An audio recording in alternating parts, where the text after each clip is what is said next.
आज हम बात करेंगे परिपथ के बारे में, यानी सर्किट। सर्किट के बारे में बात करेंगे हम। सब कहते हैं परिपथ। देखिए, परिपथ को बनाने के लिए मुख्यतः कुछ घटकों की यानी कुछ उपकरणों की जरूरत होती है, तभी हमारा कोई परिपथ या सर्किट तैयार होता है। समझ में आ गया? जैसे सप्लाई स्रोत, सुरक्षा युक्ति, कंट्रोलिंग युक्ति और उपभोक्ता, ये चार चीज मिलके क्या बनता है? एक परिपथ बनता है। सप्लाई स्रोत जैसे जनरेटर, बैटरी, डायनेमो, चालक आपके वायर्स हो गए, फिर कंट्रोलिंग स्विच हो गए, एमसीबी हो गया, और सुरक्षा स्विच हो गया आपका, और फिर उसके बाद आता है सुरक्षा युक्ति। सुरक्षा युक्ति में आपके फ्यूज हो गए। ये सब मिलके क्या बनते हैं? एक परिपथ बनाते हैं। ठीक है, तो पहला हम एक लेते हैं खुला परिपथ। पहले लेते हैं हम लोग बंद परिपथ। परिपथ चार प्रकार के होते हैं। पहला हम लिखेंगे, परिपथ चार प्रकार के होते हैं। पहला हम लिखते हैं बंद। ये होता है, पहला होता है बंद सर्किट, जिसे बोलते हैं क्लोज सर्किट, यानी सर्किट को हम लोग शॉर्ट फॉर्म में सीकेटी लिख सकते हैं, कोई दिक्कत नहीं है। दूसरा होता है खुला परिपथ। खुला परिपथ जिसे हम लोग कहते हैं ओपन सर्किट। Open circuit. फिर तीसरा आपका होता है खुला परिपथ के बाद आपका आता है शॉर्ट सर्किट, यानी लघु परिपथ। लघु परिपथ इसे हम लोग कहते हैं शॉर्ट सर्किट। इसके बाद चौथा आपका आता है, इसे हम लोग कहते हैं शॉर्ट सर्किट बाद से होते लीकेज। लीकेज मतलब अर्थ सर्किट। ठीक है, लीकेज सर्किट। ये चार प्रकार के आपके सर्किट टोटल होते हैं। ठीक है, लीकेज परिपथ, इसे हिंदी में भी इसको भी लीकेज कहा जाता है। ठीक है, तो लीकेज परिपथ कहते हैं। अब चारों परिपथों के बारे में मैं शॉर्टली आपके बारे में, इसके बारे में एक करके मैं बता दे रहा हूँ। ठीक है, चार परिपथ होते हैं, चारों को याद रखिएगा। ठीक है, पहला आपका आता है क्लोज सर्किट या बंद परिपथ।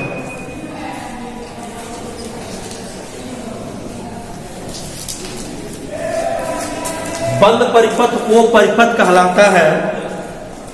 ठीक है, बंद परिपथ वह परिपथ कहलाता है जिसमें उपभोक्ता, इसमें सारी यूनिटी लगी है और सभी लोग एक साथ कार्य करते हैं। आप लिखना चाहे लिख सकते हैं, जिस परिपथ में विद्युत धारा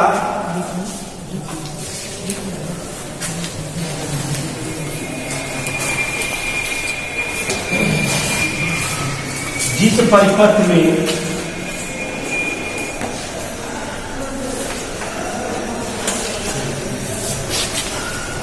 वैद्युत धारा प्रवाहित हो रही हो, उसे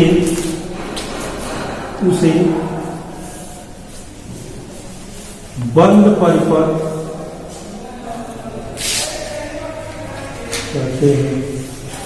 जैसे वैद्युत लैंप का जलना। जिस परिपथ वैद्युत धारा प्रवाहित हो रही हो उसे बंद परिपथ कहते हैं। जैसे विद्युत लैंप का जलना। जैसे कहा जाए तो मान लीजिए यह आपका एक लैंप है, इसे बैटरी से या सप्लाई से जुड़ा है। इसमें ये आपका हो जाएगा, यहाँ पे आपका हो जाएगा स्विच हो जाएगा, यहाँ पे आपका फ्यूज हो जाएगा। ठीक है, और यहाँ आपका हो जाएगा बैटरी। ठीक है, ये आपके बैटरी हो जाएगी। ठीक है, ये पॉजिटिव हो जाएगी, ये नेगेटिव हो जाएगा। यहाँ पे आपका बैटरी हो जाएगा। अगर इसमें बात करें जो मैंने परिपथ के लिए बताया था, परिपथ में क्या क्या होते हैं, तो परिपथ में आपका होता है ये, इसे हम लोग कहेंगे सप्लाई स्रोत, इसे कहेंगे सुरक्षा युक्ति, इसे कहेंगे कंट्रोलिंग युक्ति, इसे कहेंगे उपभोक्ता और इसको बोलेंगे चालक। इतने सब मिलकर एक परिपथ का निर्माण करते हैं। समझ में आ गया?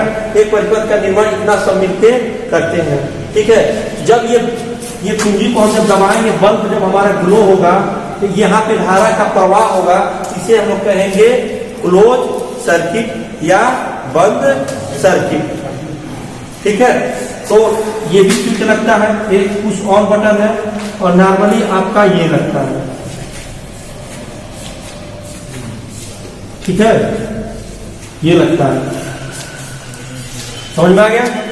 तो ये हो गया। अब हम बात करेंगे ओपन सर्किट की। ये आप लोगों ने लिख लिया होगा।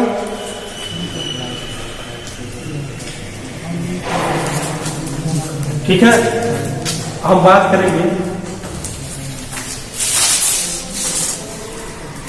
अब हम कहेंगे ओपन सर्किट। अब ओपन सर्किट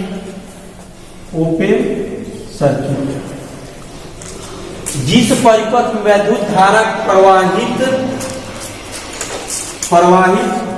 न हो रही हो। सर फिगर बनाएंगे ना? हाँ, फिगर आप लोग बनाते जाएंगे। जिस परिपथ में वैद्युत धारा प्रवाहित न हो रही हो और उस परिपथ का वैद्युत प्रतिरोध अनंत हो, उसे ओपन सर्किट कहते हैं।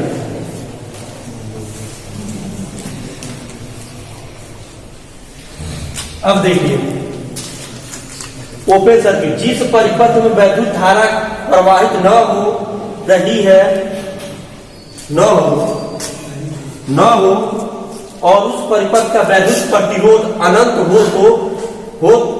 हो उसे ओपन सर्किट कहते हैं।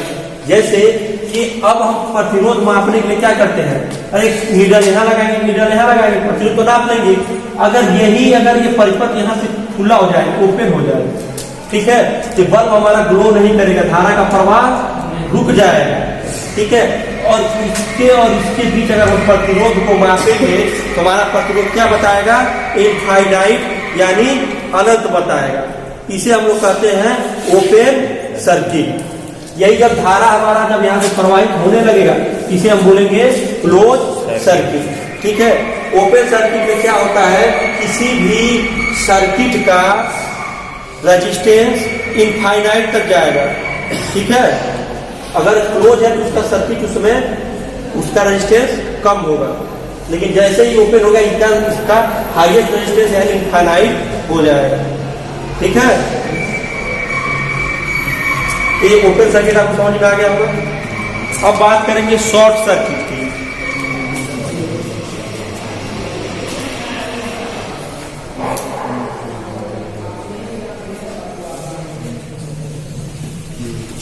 ठीक है, अच्छा बताते हैं।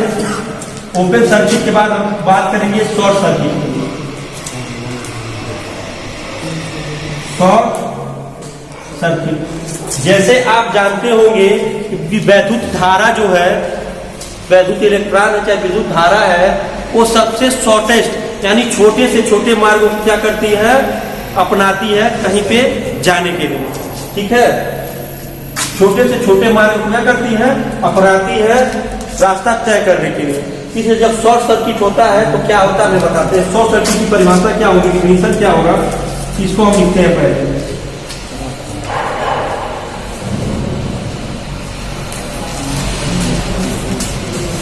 जिस परिपथ में, इसे लिखेंगे जिस परिपथ में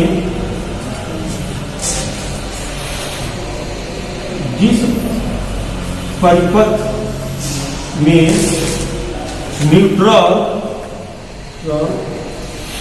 न्यूट्रल और फेज आपस में आकर सीधे मिल जाते हैं या फेज या अर्थ वायर आपस में मिल जाते हैं,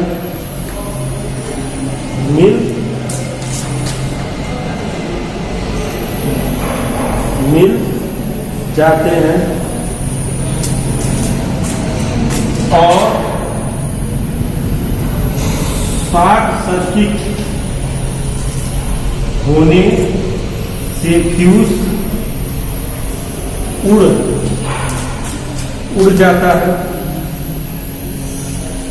उसे शॉर्ट सर्किट कहेंगे।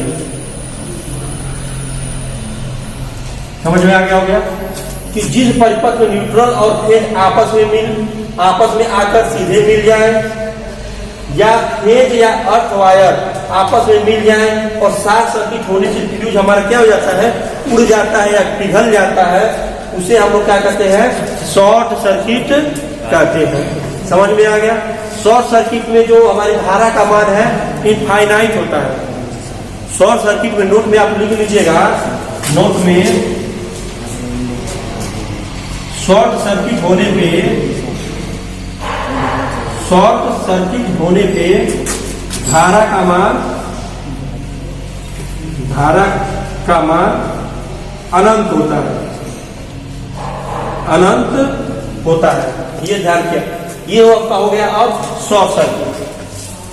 परिपथ कितने प्रकार के हैं, परिपथ के लिए क्या क्या आवश्यकताएं हैं, ये आप लोग जान चुके हैं। अब परिपथ का तीसरा था आपका शॉर्ट सर्किट और चौथा अब हम पढ़ेंगे लीकेज सर्किट।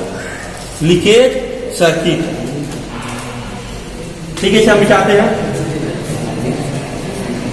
हो गया, ठीक है।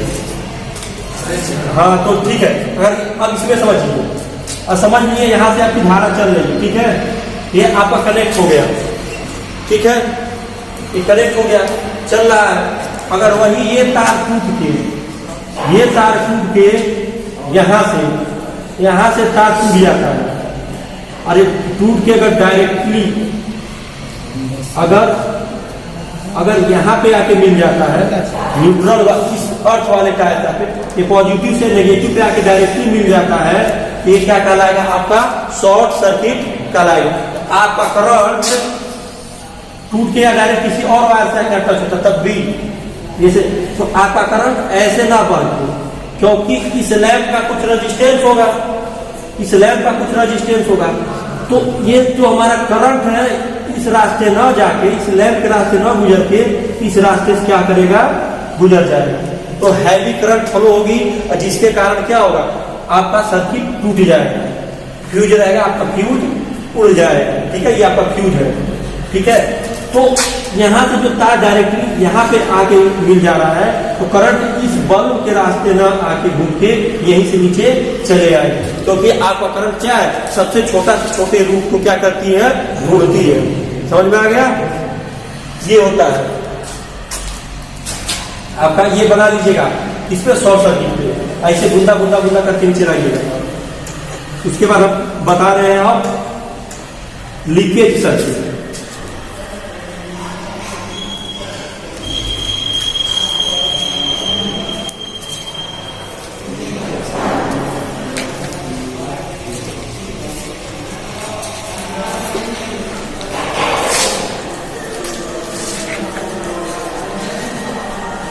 लीकेज सर्किट जब फेज वायर किसी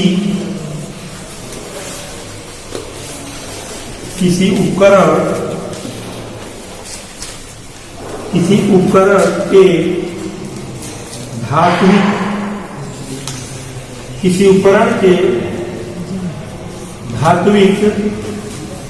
धात्विक भाग को छूता है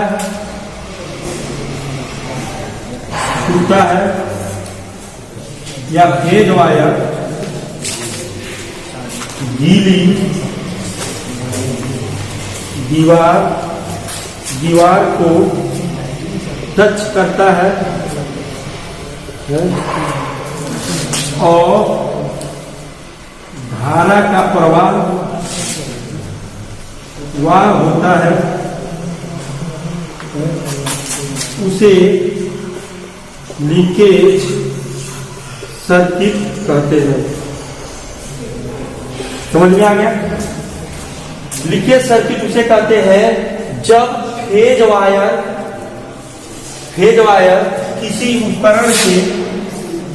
उपकरण के धात्विक भाग को छूता है या टच करता है, या फेज वायर गीली दीवार को टच करता है और धारा का प्रवाह होता है, उसे लीकेज सर्किट कहते हैं। कभी कभी आपको पता होता है, जब आप गीली दीवार छूते हैं, पुरानी मकान बनी होती है, कहीं से टच में आती है, जब हाथ में छूते हैं झुंझुनाहट सी महसूस होती है, ये आपका होता है लीकेज सर्किट। ठीक है, क्योंकि वहां पे धारा का प्रवाह प्रारंभ हो जाता है। ठीक है, पुरानी दीवारों को आप छूते हैं या किसी आप ज्यादातर ये फॉल्ट आप देखिए कभी मशीनों में, जैसे आपके घर पे इस्त्री होगी, इस्त्री कहे तो प्रेस, इलेक्ट्रिक प्रेस, कभी कभी उसमें क्या होता है, उसका जो नीचे का जो प्लेट होता है धात्विक प्लेट में आपका जो हीटिंग एलिमेंट लगा होता है, उसके कुछ भाग टच करते हैं, जिससे प्रेस में विद्युत धारा क्या होती है, उत्पन्न आने लगती है, उसे आप कहेंगे लीकेज सर्किट। समझ में आ गया होगा? चारों सर्किट थे, चारों बार बता दिए, क्या क्या इसका रिक्वायरमेंट रेट है वो भी बता दिया गया है। ठीक है, आज के इतना, फिर मिलते हैं।